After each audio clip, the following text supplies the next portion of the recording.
All over the world, we're running out of water. It's actually Professor Julian Cribb said the other day, wars are going to be fought over water, not oil. Every country in the world is running out of water. We're the driest inhabited continent in the entire world, and we have the Great Artesian Basin under our feet. It's the largest, deepest artesian basin in the entire world. It's nearly a quarter of Australia, 22% of Australia it lies under. And it's rapidly running out. It's finite water. Before we run out of the water, we're going to run out of pressure. And the thing that will destroy the pressure is this drilling through the aquifers. They cannot guarantee well integrity. Santos will tell you they use world's best practice and special cement. But the groundwater engineers all say that there is no such thing as guaranteeing a well. They said 7% fail immediately, and within 20 years, 30% have failed. They said a well and a pipeline is an engineered structure, and as such it will continue to crumble and fail throughout its life. So where they're drilling all these millions of wells through the various levels of the Great Artesian Basin, we're going to have this crumbling, disintegrating, corroding honeycomb of mixed up chemicals and toxins just seeping into our water. We have irrefutable evidence that coal seam gas mining will destroy our artesian water. We have taken, for the last 8-9 years, we've taken evidence, we've taken professors, we've taken scientists, we've taken everyone down to the government ministers and decision makers, and they all say, oh, that's very interesting, we'll get back to you on that, and they never do. We finally held a coal seam gas science forum in Parliament House, and we flew in all the best hydrogeologists who'd studied it at length. They gave presentations, they gave irrefutable evidence of the damage it would do, and the government went ahead. That was nearly 3 years ago. So from being very passive, accepting little farmers, we've become a little bit more agitated about it, to the point where my husband bolted himself onto a gate, which my daughter said they'd never seen me so pleased as this beaming photo of me with him lashed to a gate, which was a bit unfortunate. Went all over Facebook with him, yes, not looking quite as happy as I did. But we believe there is going to be enormous civil resistance, which is a shame that the government are pushing us to this. But I believe farmers have an enormous sense of stewardship of the land.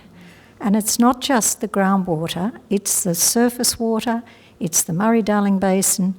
You've probably all seen the footage of the Condamine River bubbling with gas. They can set it on fire. The ground bubbles with gas there. It leaks everywhere. There is gas rumbling up through the water, through the ground. The farmers up there at Chinchilla have been told they can't farm their land because of the gas coming up and the chemicals.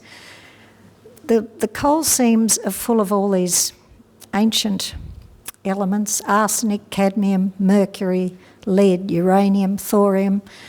They don't cause any problem if they're left in the coal seams deep under the ground. But when they want to get this coal seam gas out, they fracture the coal seams, they bring the dreaded wastewater, the produced water, to the surface, and then we get all these toxins into our land, our water, and the salt, the tons of salt. We've got so much evidence that this is going to destroy everything, and another instance is that we cannot get an insurance policy to cover us. I was at a Erin Brockovich lecture at Sydney Uni about 5 years ago, and a man came up to me afterwards, and he was an international insurance broker, and he said, you do realise that you can't get an insurance policy anywhere in the world to cover you for the risks from coal seam gas mining. And I said, I hadn't thought about that. And I said, when we sell cattle, we sign a NVD, a vendor deck. And so I got onto a lawyer, and she said, oh yes, you're totally liable for that. That's a statutory declaration that those cattle have not come in contact with any chemical. So I got onto our insurance company, and they said, no, we can't cover you for that. So we've looked into it further, and just yesterday I was rung and told that a fellow in the Northern Territory who was about to sign an access agreement for, I think it was 40 gas wells on his property, he'd sent the paperwork to his insurance company. They rang in a panic and said, "Don't sign it, don't sign it." And he said, "Oh no, I haven't signed it yet." And they said, "Well, don't, because if you do, you are totally liable for everything that goes wrong." We've already had farmers in Queensland who sold cattle that had accidentally drunk contaminated water, and the whole lot were condemned, the whole lot of cattle they sent, and he bore the cost. So basically the government want to roll this out for the multinationals and the money, and we are going to be the ones who are bearing the cost and the risk. It's our land, our water, our future. I believe farmers have a really inbuilt desire to leave the land better than they found it. It's true. And yet we're trying to look after the land and the water. We're trying to provide something for the next generation.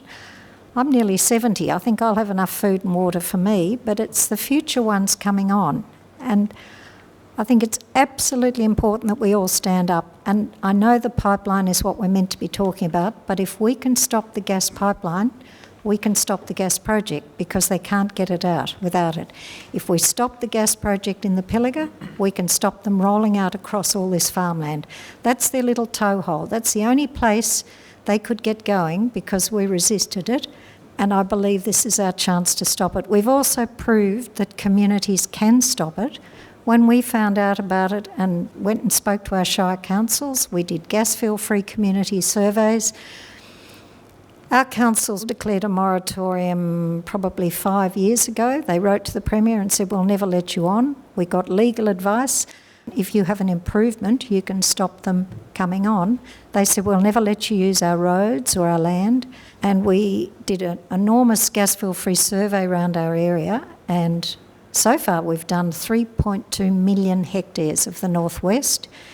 And the average is, I think, 96%, isn't it, a gas fill-free. They will not have it on their land. And we've actually encircled the whole Narrabri gas project. So even if they get it going there, they're not going to get out on this land. Approach your shire council, speak to them, tell them the community doesn't want it, do gas fill-free surveys, ask the neighbours. The best thing is word of mouth. We were at Tottenham this afternoon, and they've been sneaking up on the people, asking them. One woman there, she was nearly in tears, and she said they were trying to get her to sign an access agreement today. She didn't know anything about it, she didn't know about her rights, and that's how they're trying to do it, because that area was unaware of all this issue involved. So make yourselves aware, talk to your community, do all the research, but mostly just talk. Like if you throw a little pebble in the stream and watch it ripple out, it'll just, one person tells one more, tells one more, tells one more. Finally the community know, and they can fight back united. It's the only way we're going to win, is united community resistance. Thank you very much, and I'm sorry I never stay on track.